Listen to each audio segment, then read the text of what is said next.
I wanted to respond to a comment or a criticism from the other day.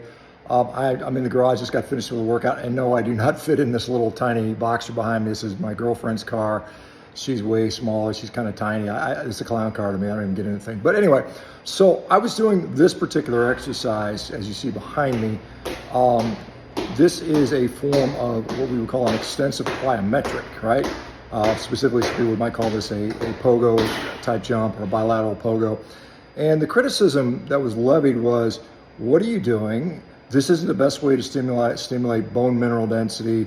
You should do some farmer's carries or something along those lines. To that response, I said, look, I have a pretty good insight about bones, being an orthopedic surgeon, spending my whole career dealing with musculoskeletal injuries and treating fractures and osteopenia and so on and so forth. So I have some decent insight into that. Now, again, I'm not going to say I'm a world expert on that, but I know far more than the average person, right, when it comes to bone and bone health. Now, the other point is, he was saying just because you're a surgeon doesn't mean you know anything about training or athletics. And I will also point out that I have world records in not one, not two, but three separate sports over the years. I've had world championships in three separate sports.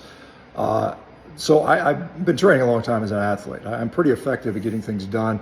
Now, you may not agree with what I'm doing. Your methods may not, comport with, say, bodybuilding things like that. But I train for athletic reasons, specific things. In this particular exercise I was doing, and then one of the criticisms was you were landing and you weren't bending your knees and flexing and so on and so forth. And really, in some ways, the point of this exercise that I was showing is that I want to not necessarily stimulate bone mineral density, although I will say that jumping and landing is tremendously beneficial for bone mineral density. There's a number of studies that show that. Now, not everybody can handle that for sure. And if you're an older 67-year-old or so on and so forth, this guy pointed out skiing would be being a good option. But I mean, again, younger athletic people, and even though I'm almost 60, I'm pretty fit, pretty strong, still pretty athletic. There's no reason I couldn't jump and land, assuming I don't have any pre-existing joint injuries, which I don't. I have good knees, good ankles, good hips, good spine, so on and so forth. So there's nothing wrong with that. In fact, these particular types of exercise, the extensive plyometrics, the pogo hops, are done all over the world, particularly in track and field, and more competitive athletes have to run faster, jump high, are utilizing these with very good result. And the purpose here is not necessarily bone mineral density, although that may be a small benefit to this. It is specifically to train the muscular tendon as a unit, and particularly the tendon in this particular case is you want to develop tendon stiffness. And so when the tendon is stiff appropriately, when it's forced to stretch, it snaps back very powerfully. That gives you that additional sort of plyometric effect where you can now jump faster. If you look at, top level sprinters, they're very stiff on their landings, but that allows them that extra spring. And so they're able to spring more rapidly. So we want to develop that springiness. Now, I'm an old guy, I'm heavy. There's plenty of people that can do this much better, more effectively than I can, with more velocity, more force, less ground contact time.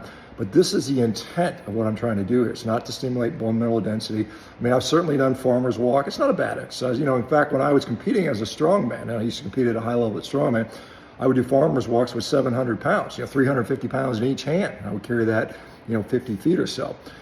So again, I don't discount the fact that a farmer's walk is not a bad stimulation. It's not as good as jumping, however. I mean, as far as pure impact and impulse on the bone, I mean, that's been pretty clearly pointed out. I mean, strength training is great, don't get me wrong. If you can jump and land safely, you should probably include that if you're worrying about bone mineral density. It doesn't have to be a plyometric stiff landing like I'm doing. But again, the intention of what I'm doing is not to develop muscle strength. It's not to develop bone mineral density. It's specifically trying to do what I can to increase the characteristics of my tendon so that when I do turn 60 in 2 years, I will be able to withstand the high forces that I'm going to put on my body with sprinting and a lot of jumping. So this is the reason for that. That is the rationale for that. Hopefully some of you guys have learned something here. One thing I would say when commenting on someone's video, you should probably understand the intent as to why someone's doing that and not just blindly put it in the context of whatever you think that the reason for that is, because there's very different reasons. Some people do half squats, some people do exercise with a lot of velocity momentum. No, it doesn't necessarily translate into the best bodybuilding practices, but not everybody's trying to be a bodybuilder, right? So I mean, you have to realize that there are different applications for different exercises. And again, this is certainly a sort of an interesting application that most people aren't aware of, most people don't do. In my opinion, most people should do it, right? You should be keeping that ability to be springy and bouncy as we age, because it does go away very rapidly, and it's hard to get back. So you gotta maintain that. All right, guys, hopefully this is helpful. Let me know what you think.